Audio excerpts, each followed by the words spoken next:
I'm 94 years old. I've been in this nursing home for 15 years because my children think I did something foolish. My 4 children believe I was scammed out of $200,000. They believe it.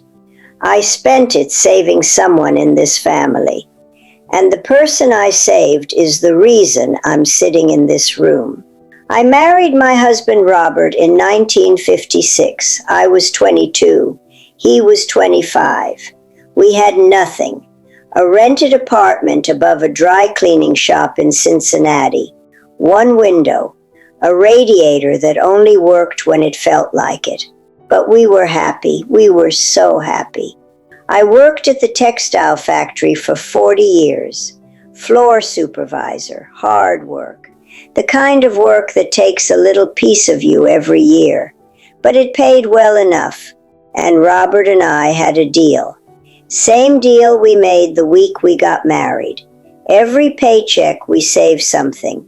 No matter how small, no matter how tight things are, something goes into savings. Every time. We raised 4 children in a house Robert bought in 1962. Thomas, born 1958. Susan, born 1961. Patricia, born 1964. Edward, born 1967. 4 kids, 1 bathroom, chaos. Beautiful, loud, exhausting chaos. I wasn't a perfect mother. I was tired most days. I didn't always have the patience I should have had. But I was there. Every dinner, every Sunday, every Christmas morning, I was there. By 2002, Robert and I had saved $280,000. 45 years of discipline. 45 years of packed lunches and secondhand clothes and saying we can't afford that. So many times it became a reflex. That money was our entire life in a number. Our retirement, our dignity, our proof that we'd done something right. Then Thomas called. It was a Wednesday night, February 2002. Robert was already in bed. The phone rang at 11 p.m. Nothing good comes from a phone call at 11 p.m. Thomas was crying.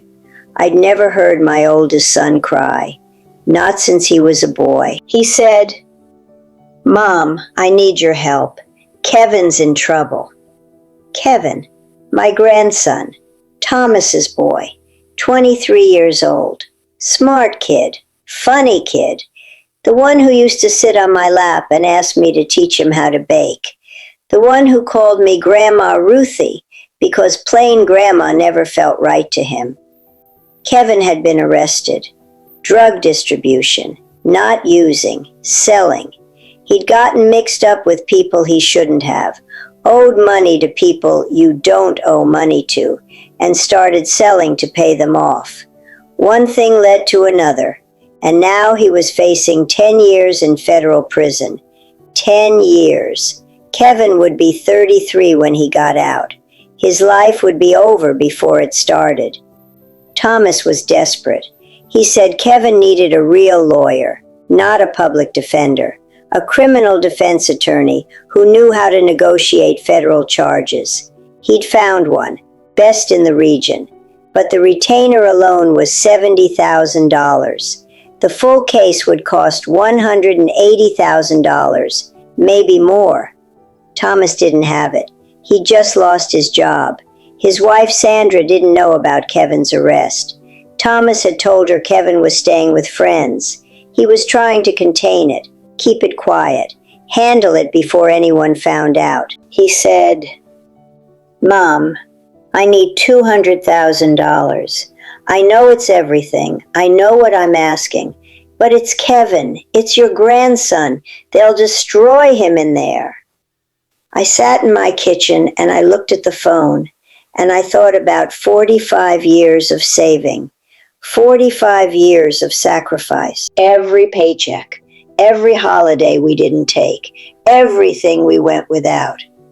And then I thought about Kevin sitting beside me at 6 years old saying, "Grandma Ruthie, teach me another one." I said yes.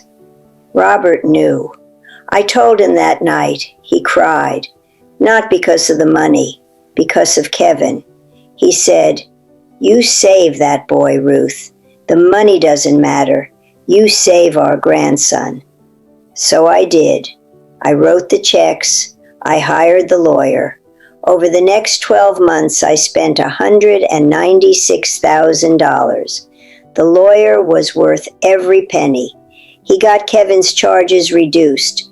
Instead of 10 years federal, Kevin got 16 months in a state facility. Sealed record. A second chance. Thomas made me promise. He said, "Mom, nobody can ever know about this. Not Susan, not Patricia, not Edward, not Sandra, nobody. If this gets out, Kevin's finished. Even with a sealed record, if the family knows, if people talk, it follows you. Promise me, Mom." I promised. What else could I do? He was my son. Kevin was my grandson. You protect your family. That's what you do. Kevin served his 16 months, got clean, got out.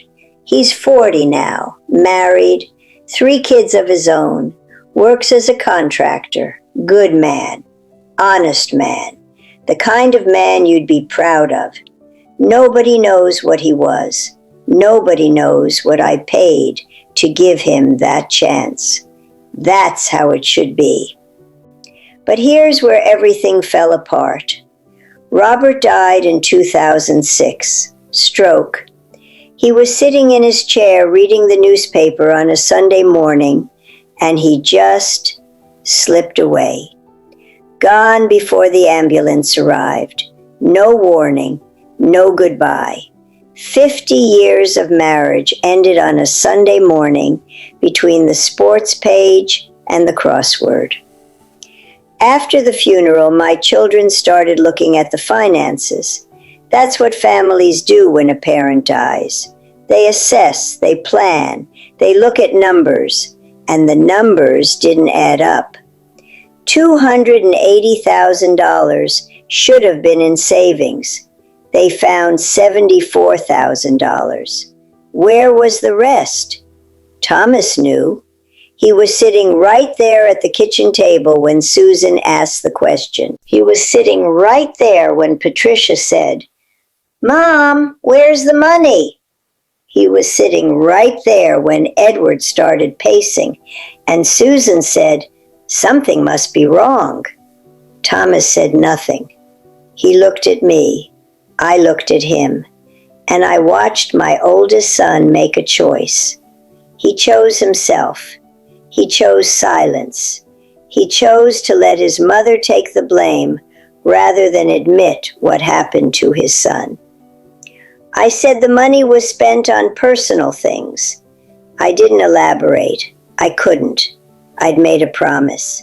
And even then, even as I watched Thomas sitting there like a coward, I thought about Kevin, about his wife, about his 3 little kids, about the sealed record that would mean nothing if the family started asking questions. So I stayed quiet. My children decided I'd been scammed. That was the narrative. Mom got targeted by one of those phone scammers. Mom's getting old. Mom can't manage her own affairs anymore. It was easier to believe that than to imagine I'd spent the money deliberately. Because if I'd spent it deliberately, they'd have to ask why. And nobody wanted to go down that road. Nobody except Thomas. Because Thomas didn't need to go down that road. He was already there. Susan suggested power of attorney. Patricia agreed.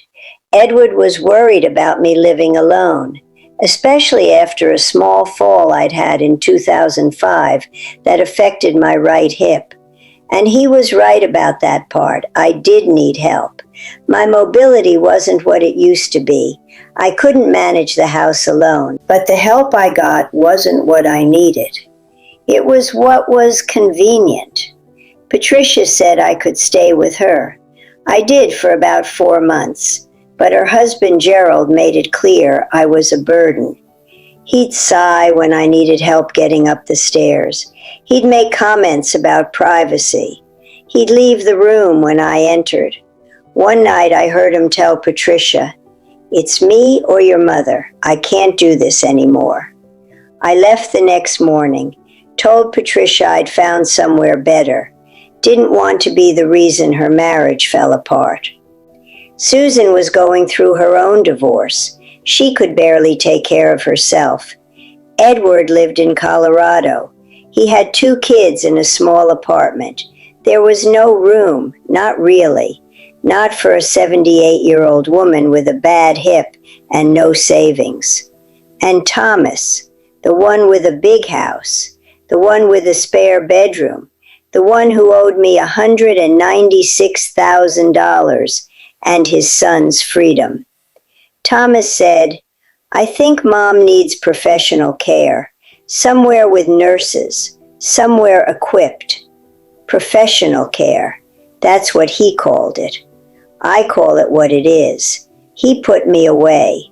The son I saved put me in a box and closed the lid. I moved into Cedarwood Senior Living in September 2008. Room 9, single bed, small closet, a window that looks out at a brick wall. I've been here for 15 years. Thomas doesn't visit, not once in 15 years. I think looking at me reminds him of what he did. It's easier to forget your mother than to face what you owe her. Patricia calls every few weeks, short calls. "How are you, Mom?" "Fine." "Need anything?" "No." She sends a card on my birthday. She means well. She just doesn't know. Susan passed away in 2017. Cancer, 64 years old. Another child gone before me. There's no word for a parent who outlives their children. There should be. There should be a word for that kind of pain. Edward visits once a year. He flies in from Colorado. He brings flowers and sits with me for an hour and tells me about his grandchildren. He's kind, but there's always something in his eyes. Pity. Like he's visiting a woman who lost her mind and doesn't know it. I didn't lose my mind. I lost my savings and my family, and I did it on purpose. I did it to save a 23-year-old boy who called me Grandma Ruthie. Patricia calls on birthdays sometimes. And Kevin. Here's the part that gets me the most. Kevin visits once a year. He brings his wife and his 3 little children. They call me Great Grandma Ruthie. Kevin sits with me while the children play in the common room. He holds my hand sometimes. And every time before he leaves, he leans close and whispers, "Thank you, Grandma Ruthie, for everything." But Kevin doesn't know. He doesn't know his father put me here. He doesn't know his aunts and uncle think I'm senile. He doesn't know that the $196,000 I spent to save his life is the reason I live in a room with a single bed and a window facing a brick wall. Kevin thinks I'm here because I'm old and I need care. Thomas told him that. Thomas has an answer for everything, an answer for everyone except me. I have a letter in my drawer from the lawyer. It confirms the payments, Kevin's case number, the dates, the amounts, everything.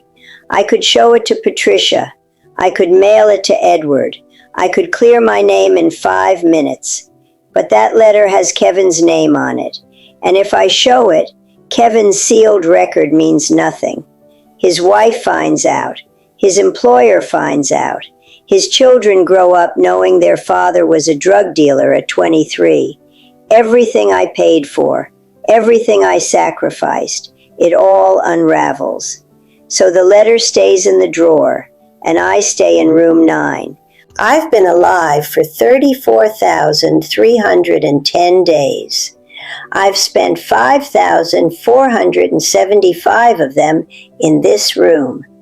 Every morning I wake up and I think about that phone call. Thomas crying at 11 p.m. Mom, I need your help. I helped, and this is where help got me. Some nights I get angry, not at Kevin, never at Kevin. He was a kid who made a mistake. He deserved a second chance. He's earned that chance 100 times over. I get angry at Thomas, my oldest son, the one I taught to tie his shoes, the one I walked to school on his first day, the one who looked me in the eye while his siblings accused me of losing my mind and said nothing. He said nothing, and that nothing put me here. But even the anger fades. You can't stay angry for 15 years. The body doesn't have the energy. And the truth is, underneath the anger, there's something worse. There's love. I still love him. I still love Thomas, and I hate that I do, because loving someone who betrayed you is the loneliest feeling in the world. I'm 94 years old. I might have a year left, maybe 2. My arthritis is getting worse. My right hand doesn't work like it used to. My legs aren't reliable. But my mind is clear. My mind has always been clear. I wasn't scammed. I wasn't confused. I made a choice. The same choice any grandmother would make. I chose Kevin. And if I had to do it again, even knowing I'd end up here, even knowing Thomas would betray me, even knowing I'd spend 15 years alone in room 9, I'd do it again. Because Kevin is alive. Kevin is free. Kevin's children call me Great-Grandma Ruthie and bring me drawings and ask me to tell them stories. That's worth $196,000. That's worth 15 years in a room with a single bed. What I can't forgive is the silence. Not the money, the silence. Thomas's silence. The lie he let everyone believe. The mother he threw away to protect himself. I didn't throw Kevin away. I saved him at the cost of everything, and I'd do it again tomorrow. Room 9. 15 years. I just wish Thomas would come. Just once. Just to say he's sorry. Just to sit with me and admit what he did. But he won't. Because admitting means facing it, and Thomas was never good at facing things. That's okay. I faced enough for both of us. Last month I did something I should have done a long time ago. I wrote Kevin a letter. Not to clear my name, not to expose Thomas, but to tell Kevin the truth about where that money went, about what his grandmother did for him, about what love actually looks like when it costs everything. I sealed it in an envelope, his name on the front in my handwriting. It's sitting in my drawer, right next to the lawyer's letter. My instructions are clear. When I'm gone, Kevin gets both. He'll know the truth someday, just not from me. Not while Thomas still has to look his son in the eye. Not while Kevin's children still call their grandfather a good man. Some truths are better carried quietly, until the person carrying them can finally put them down. I've carried mine for 15 years. Soon Kevin will carry his. And maybe then, room 9 will finally make sense to someone other than me.